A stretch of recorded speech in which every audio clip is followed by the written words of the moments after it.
Well, Anyway, right that's my impression. Why'd you do that, Richard? Why'd you have to do that to me? Yeah, why'd you do? We're at the time. It's time. Oh, okay. Oh, I'm sorry. Jeez, people will wait.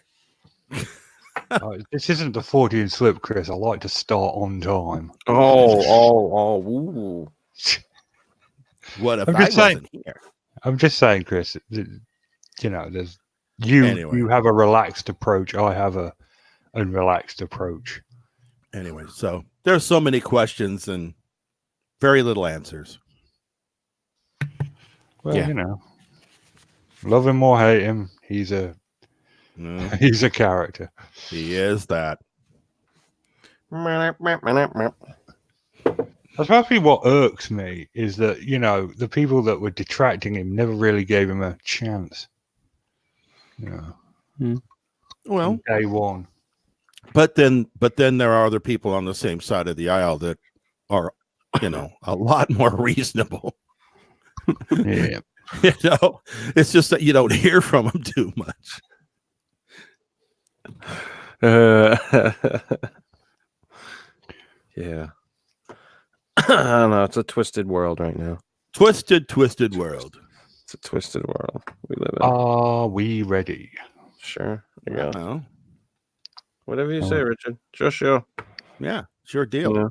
You have a more unrelaxed approach than I do. Yeah, you need to man up a little bit, Richard. You know, take control and just kind of keep punching at it. That's right.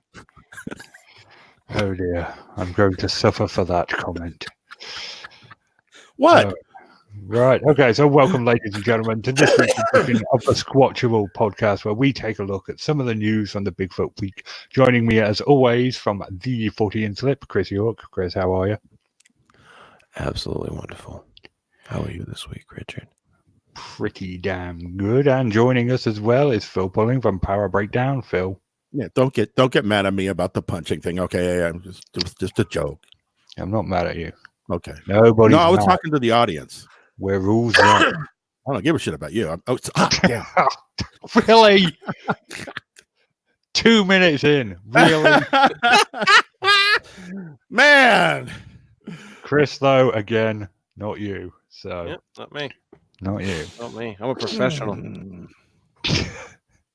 Again, if you enjoy Power Breakdown or the 40 Slip, you may enjoy the badly drawn misadventures of two Bigfoot. Head on over to Bigfooting with Keith and Colin on Facebook, where this week Colin will pay the price for not filing the appropriate paperwork. That is coming up this week on Bigfoot on Wing with Keith and Colin. Now, without further ado, I am your host, Richard Allen, and let's just jump into it. Our first story is, of course, the obituary of Tim Fasano. Long may the soil lie lightly upon him. It comes from the Tampa Bay Times. What is going on with the graphics? Wow, technical. I like it. We are experiencing technical difficulties. Please stand by. Wise. If this had been an actual emergency, there we go. Honestly, right. If this had been an actual emergency, Chris would have screamed like a little girl and ran out of the room. So from the Tampa Bay Times, we have a nice little tribute to Tim Fasano. We have all, of course, done our own tributes on our own shows. This one by Christopher Sparta is, of course, his obituary in it. Several people are mentioned: Rick Derriola, the Appalachian Bigfoot and Dogman Research Group, Matt Moneymaker, and of course our own Christopher York, who got his own paragraph in the obituary. You were interviewed, I believe, correct? Yeah, I was sitting here. I can't remember what morning it was now when I got up, and I had a message, and this is Christopher Spada from the Tampa Bay Times. I'm doing an obituary on Tim Fasano. Would you email me or give me a call? So I called him right back, and he didn't answer, and I left him a message. I'm like, hey, this is Christopher York from the 40 and Slip. You can call me back at this number. And he called me back, and I spoke to him probably for about 20 minutes or so.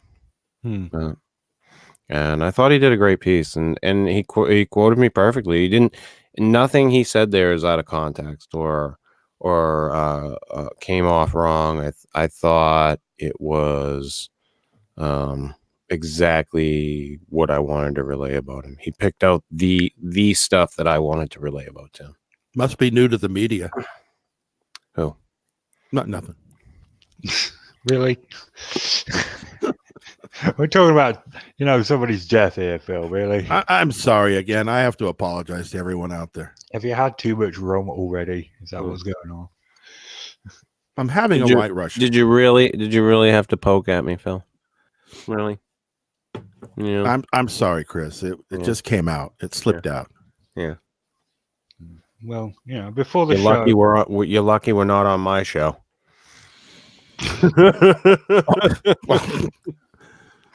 Oh, because my comeback to that would have been great on my show. Damn. Well, Okay. let's put a pin in that, shall we, Chris? All right. I've been beaten up. Okay. Sorry. Anywho, yeah, but I think the obit was great. It was it was touching tribute. The link is in the description.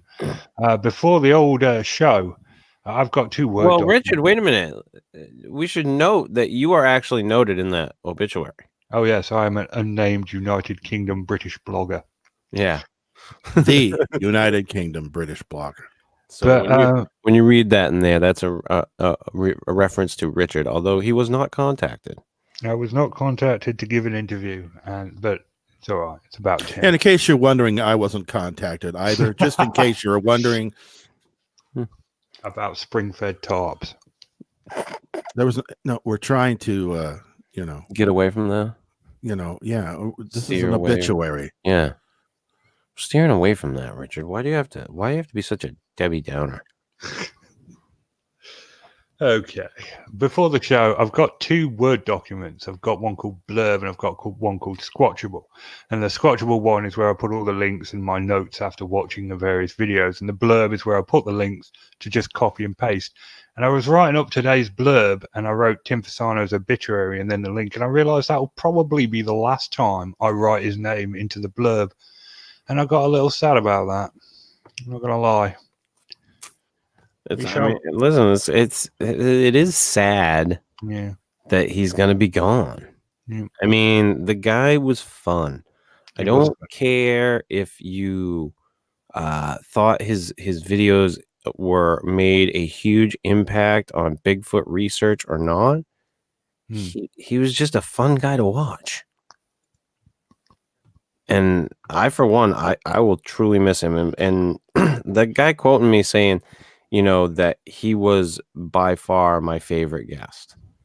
Yeah, absolutely. And it's gonna take a lot to beat Tim Fasano as my favorite guest on the show. Well, I watched all of his videos, and I will concur. He always kept me coming back. Oh yeah, he was a showman. Yeah, we talked about him every week on this show for a while. So, yeah, okay. And that is the touching obituary. It is in the description. Moving on to our next story, our very own. Oh no, will you just work, please? Dun dun dun dun dun dun dun dun dun dun dun dun dun.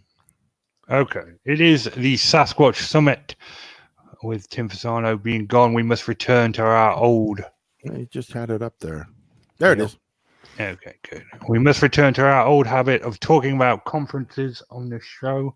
And what better conference than the conference that raised the bar in Bigfoot research? Parabacon? Entire freaking desktop has frozen. I can't see anything. This is annoying. All right, so it's Friday, November the 22nd, 2019. There we go. Here we go. 6 p.m. vendors will open. 6 to 7 a meet and greet. 7 to 8 Tom Cantrell will be what? Tom Cantrell. Oh, so that's this weekend. That's right now. Oh yeah, that's this weekend. That's happening right now. Now. So right now, let's see. What's going on. Where is it at? It is In Washington? What time is it there, Phil? It's 3 Quinault- o'clock? Quinault Beach Resort and Quinault Casino. Beach and Casino. Yeah. So right Ocean now, Shore. Peter Byrne is 3 doing his p.m. presentation. Yeah. Mhm. And Yeah. then at 4 p.m., Dr. Jeff Meldrum. I was a guest speaker twice at this event. Not this particular Tomorrow, event. from 9 a.m. to 12 p.m. will be workshops. Mhm. So, They teach you how to cast, and then reel They in, teach you how and to then cast cast, and then reel in, and cast and reel in. look at you making a joke. Making a Do you feel clever better- little. Do you feel better about yourself? I do, Good. Chris. Thank you. I'm glad. I'm glad. Thank you for throwing me that dead fish. You're welcome. I love these things, man. I think we should have more of them. There are a lot of Everybody should them go. as it stands. Listen, I'm against the paid Bigfoot outing. Mhm. That I think is a farce. If people want to get together in the woods, I think that's cool. But the conferences, all these wacky people getting together, it's fun. I'm just Let's going to do this pause you stuff. right there for one moment there, Chris. Katie, you haven't earned what Chris has earned to take the mick out of me, all right? You go for it, KT. That's right. Get him. She's not wrong, Richard. You hamster wheel internet. I mean, Right. No, yes. he uses a ferret. If I used a ferret, it would be wild and unpredictable. no. How do you think he keeps the hamster running? Oh, So, yes, the Sasquatch Summit this weekend happening right now. Enjoy it. Our next video comes from our very own Power Breakdown. It is the Jim Harrison Bigfoot video, camping in an area called Shady Lake. There are some red flags right away, being that it is a family. It's supposed to be camping, but no one is talking in the video. All you see is a guy shining a flashlight at the trees and filming. Phil then provides us with an enhancement. Another red flag is that the family sent this to Jim Harrison's bloke, who has no connection or anything to them. All of the Bigfoot on Jim Harrison's videos look exactly the same. Like the same guy in a suit, despite coming from multiple different areas. Phil, you weren't impressed with this video. I was very impressed. I mean, it takes a certain amount of gumption to, can I use that word on the show? Sure. It takes a certain amount of gumption to get out there by yourself. Golly gee whiz, Phil. Film your friend in a Bigfoot costume in the middle of the night with wild creatures all around you. Wowie. Yeah. That's impressive. But yeah, the guy was he is a hoaxer. That's what he started out being that. He felt that he would get his channel really up and running, and instead it was he ran into me. So oops. As often happens to newcomers to the Bigfoot world. Yeah, I am really sorry about that. Maybe They he'll start approach it with wide-eyed enthusiasm and walk straight into the brick wall that is Power Breakdown. Mr. Fun Ruiner himself. The thing is, he wasn't even entertaining. Okay, that was the problem. Wow. Phil's getting personal now. Yeah, Oh, dude. he wasn't entertaining. Yeah, that's a little rough there, Phil. I know. Sorry. I apologize. You could. I mean, if you're gonna tear down these people's worlds, the least you could do is do it with some tact. Might I say you're being gosh darn unfair to him. Wow. Oh, Golly gee whiz there, Richard. Indeed. Look, Indeed. from here on, I'll make everything swell. You should. Everything should be swell. Above board. Okay. Well, Okay. That video sucked. Okay. That video sucks. Hey, Phil, wasn't that an old video? Yeah.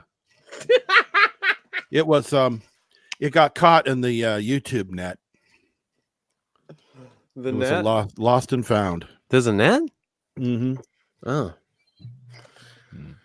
Oh, I'm gonna have to find that net. Next story takes us to Jungle Jim, Timber Giant Bigfoot. Jungle Have a nice- Jim? Jungle Jim. Yeah, Uncle Jim. Have a nice little 13-minute here from Timber Giant.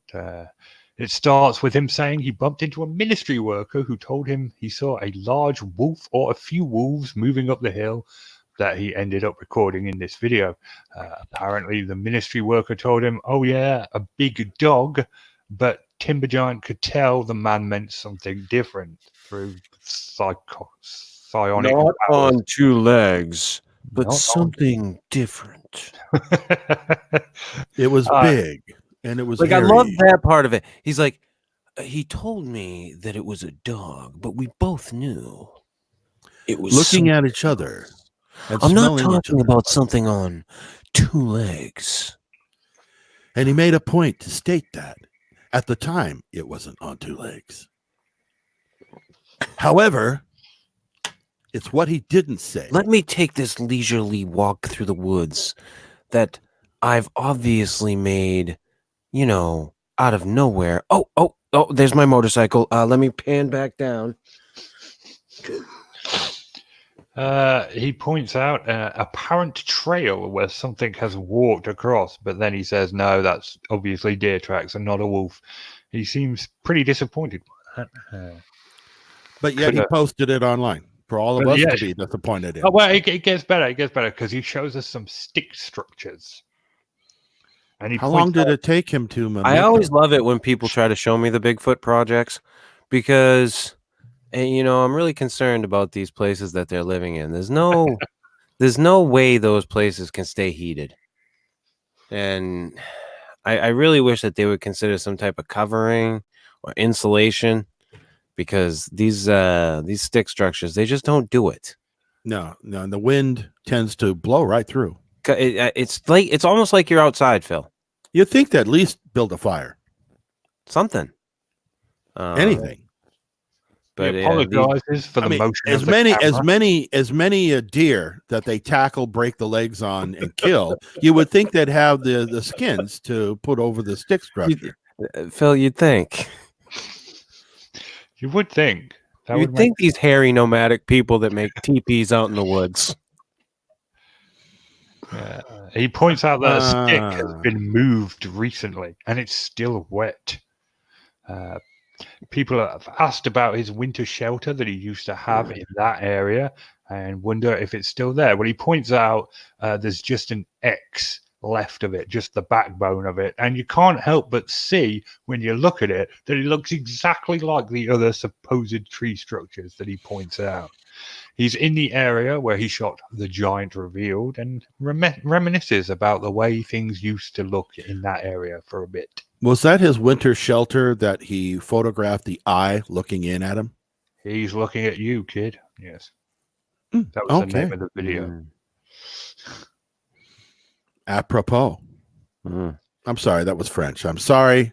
I didn't mean to do that. Won't happen again. It's all right. But yeah, a nice little 13-minute video from Timber Giant. No, Yowie, we don't know why he stopped for a while. He's not the same man he was. We know that. He's not pointing the He camera. really sounds different. He looks like a, younger version of Doctor Strange here in this picture. I don't know why, but That's an old picture. He's not pointing the camera at his face anymore. He sounds completely different and he's filming on a potato. So whatever happened to him, it can't have been good. Nobody seems to know what happened to him, though. yeah.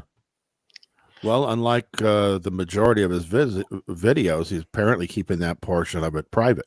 Mm-hmm. It's weird.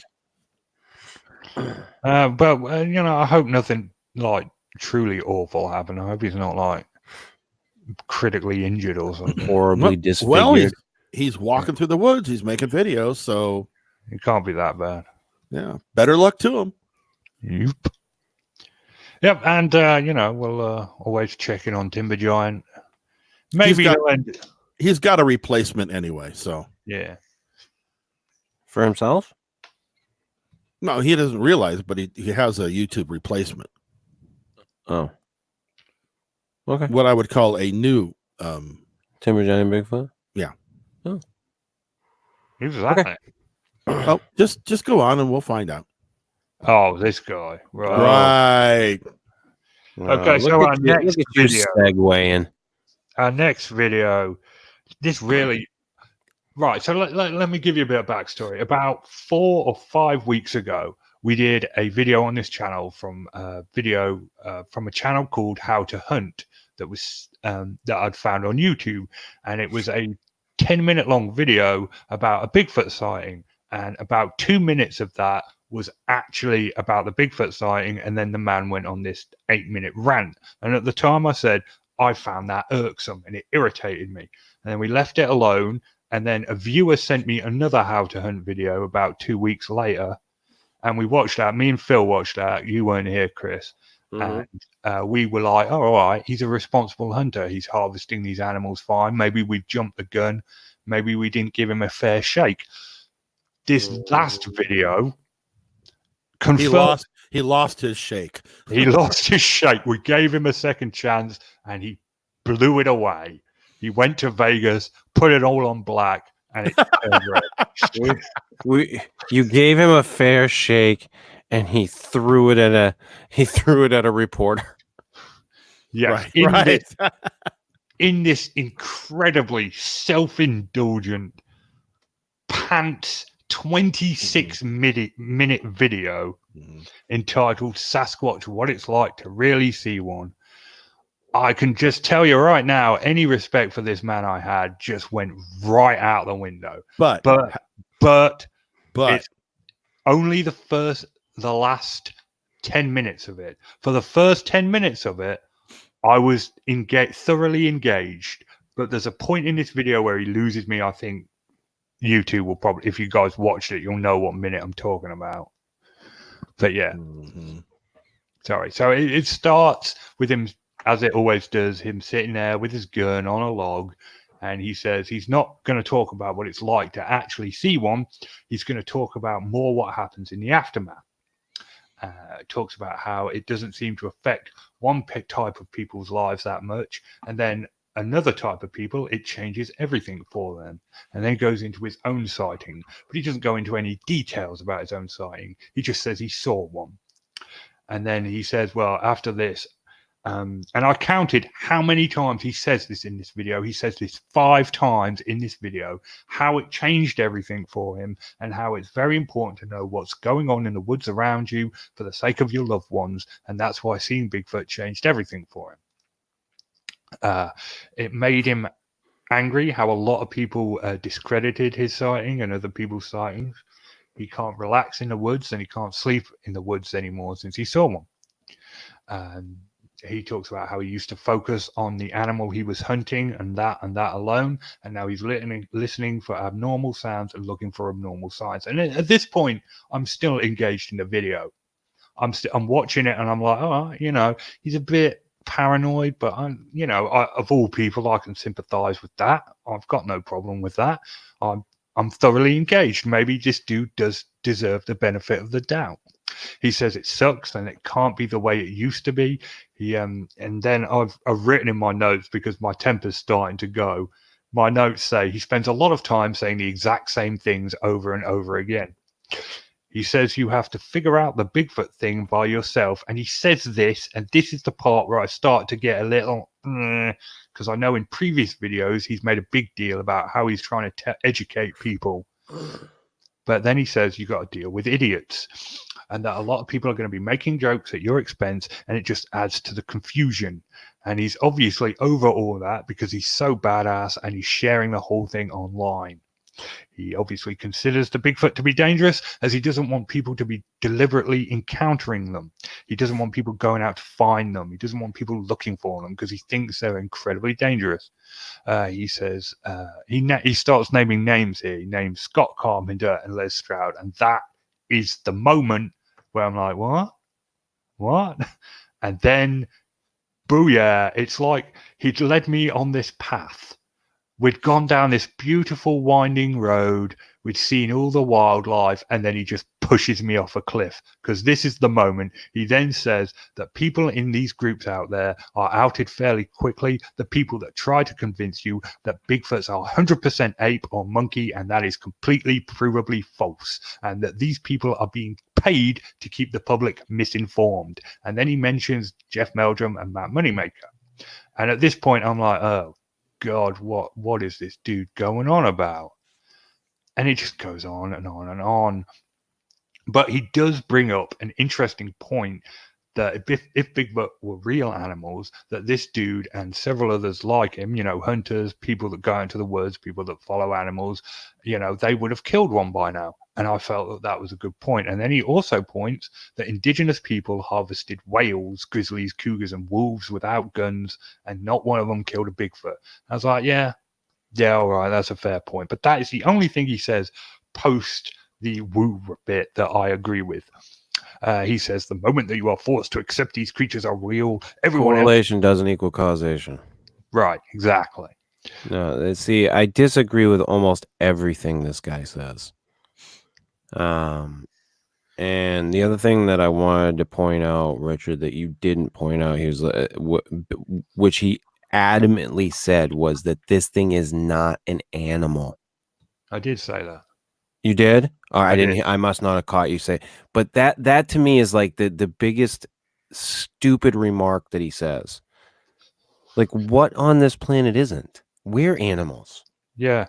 He said, I said that earlier. I said that was the bit that he threw me off the cliff. That he said. I thought it was the other comment. Okay, No, go ahead. No. I'm completely with you. I'm completely with you. Then, yeah. That Yeah. was the thing where I was like, what is he talking about? No, I had said that because that was the moment. Can I say douche on this program? Yeah, you can. Okay, this guy's a douche. But and then I've written in capitals. He goes on to repeat himself some more. I was clearly losing my temper at this point. He points out that it's not fair that people aren't fed the true, honest facts and won't acknowledge that Bigfoot exists. He's talking about governments and scientific endeavors. Why not? Money or the logging industry? Nope. If they are revealed to be real, a lot of things that we were raised to believe will be false. Religion and the origin of our species is all wrong. Now, if the comment about them being not an animal hadn't completely blown my mind, this would be another moment where I'd just be like, what? And then he repeats himself some more. He keeps saying the same stuff about going out, being with your friends and family. Everything changes when you see a Bigfoot. Nothing good comes from seeing one of these things and sharing it. He says he won't keep the secret. It's not fair to people to keep it a secret. And then I've really lost my temper because I've sworn quite graphically here in capital letters with more repeating afterwards. He laments that he could only have an hourly paying job and watch sports and never given this any of his attention. He's trying to get the credibility back to this topic. He's a fan of Joe Rogan's podcast, and when a person like Joe has such a following and say stuff like only white unshaggable people believe in Bigfoot, it just does damage to the community. Oh, he didn't say unshaggable. No, he didn't. He says that Joe Rogan is too scared to go into the woods without someone holding his hands, and he ends his 26-minute diatribe with more repeating of the same thing over and over again. Any respect I had for this man, gone. Okay, the thing that got me at the end, Richard, about the Joe Rogan stuff, yeah, was my granddaddy. You I wasn't even going to bring that up. You disrespected my granddaddy. I felt that was Joe Rogan told a joke. Mm-hmm. If you're going to put yourself out in the limelight or out in the public and you're going to say things, expect some criticism. Expect people to joke about you. I said to Steve Culls earlier today, I was like, I'd have made that same joke and laughed about it while I said it. Like, why is it that the people in the Bigfoot community have the hardest time taking a joke? It's not just the Bigfoot community. But it is one of them. You know, why can they not take a joke? Why does everything have to be so serious? Why is everyone so thin-skinned? Why? It's not just the Bigfoot community. The gaming community is full of things like that. The UFO community, it's way worse than the Bigfoot community for that. I mean, there are some people in the UFO community I believe would genuinely kill you if you challenged their beliefs. And Just what happened with people? it's, I mean, take a joke. It's a joke. It's a joke. Well, it has to do with belief systems. yeah. Anytime you challenge someone's belief system, they tend to get upset. Phil, I tell you, you suck all the time. You Not don't. so. You don't take it personally. No. You tell me I suck all the time. Well, I mean, because it doesn't matter. I mean, no. The fact of the matter is that there you can be critical, or you can be, you can be, you can make fun of somebody, and you don't have to take it like you destroyed my world. How dare you? Yep. How dare you, Phil? You know, like that's just God, people.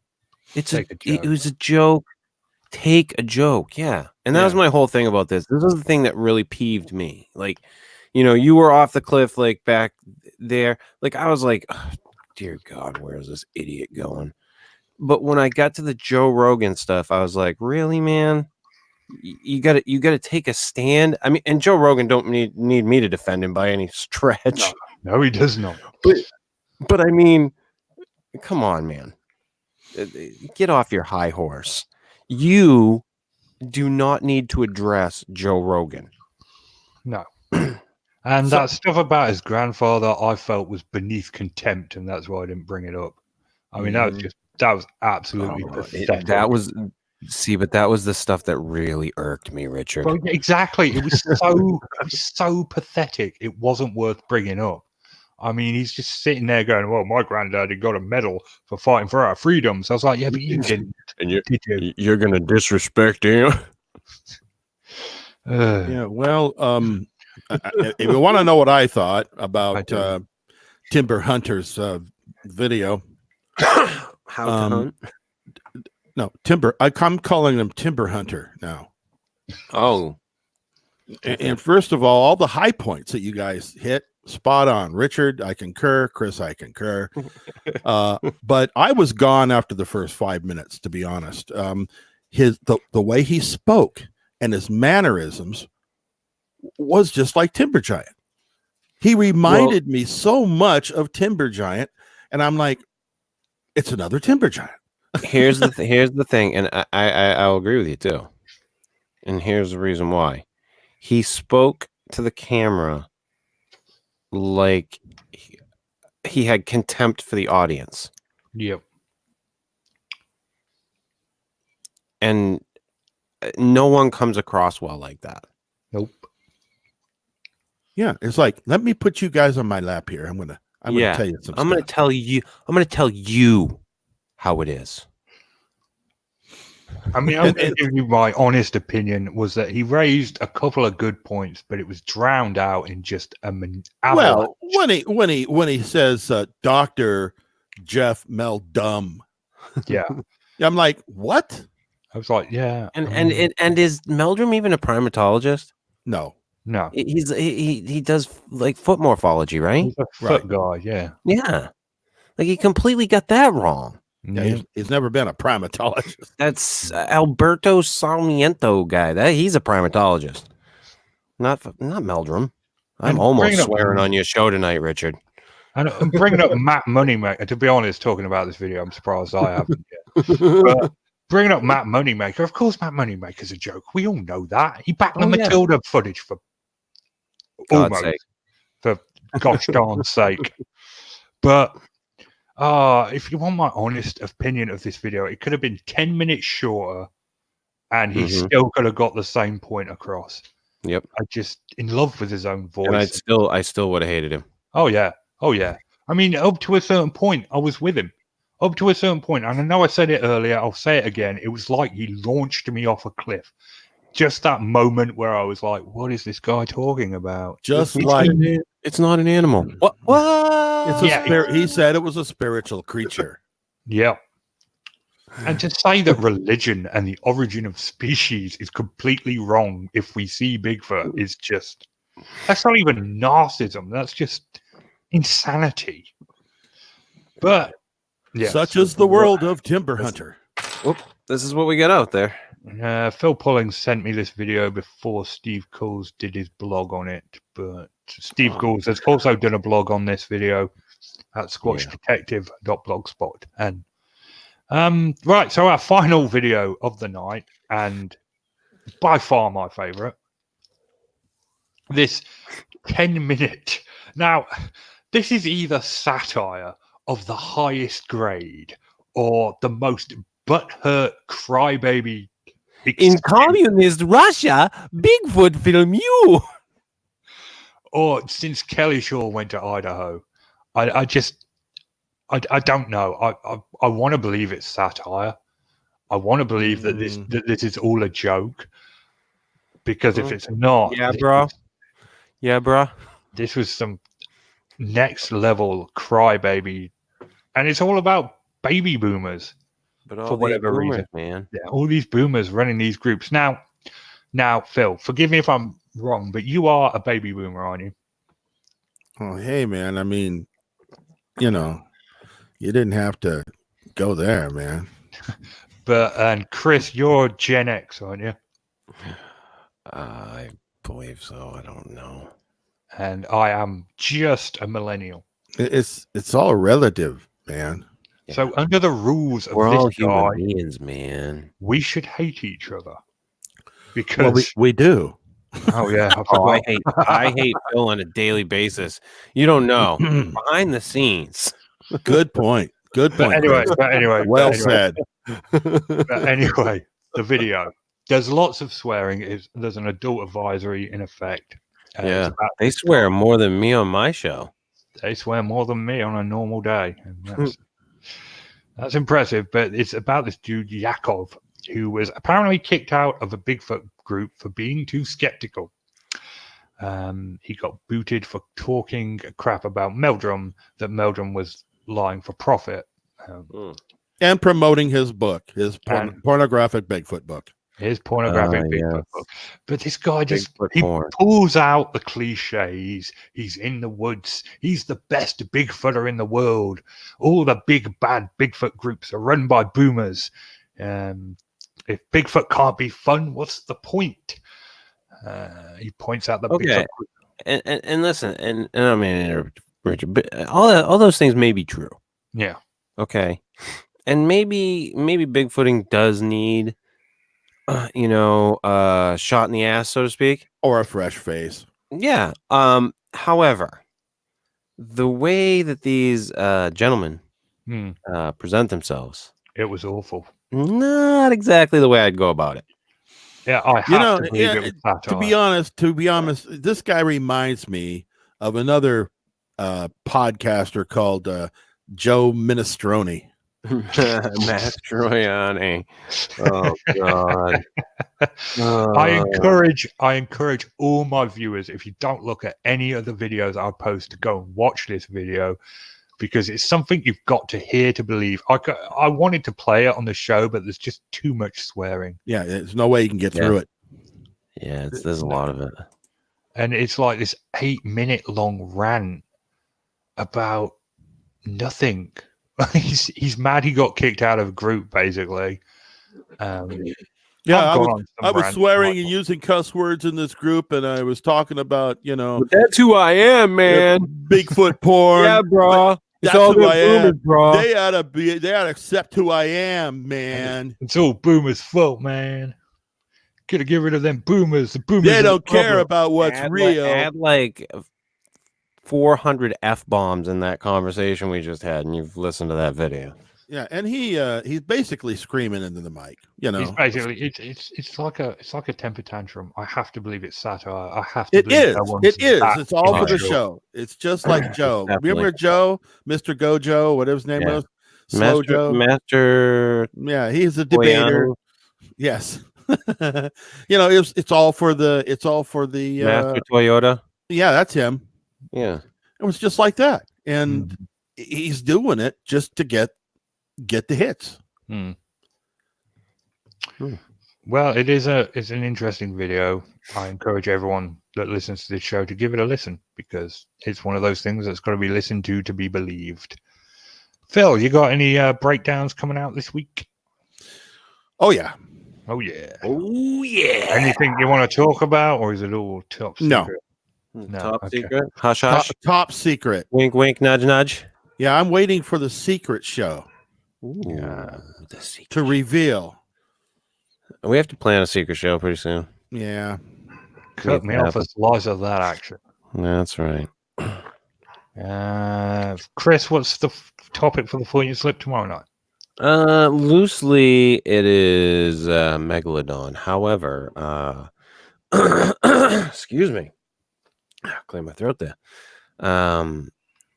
We will be having a special guest come on, Bronx Johnny from High Society Radio on the Gas Digital Network.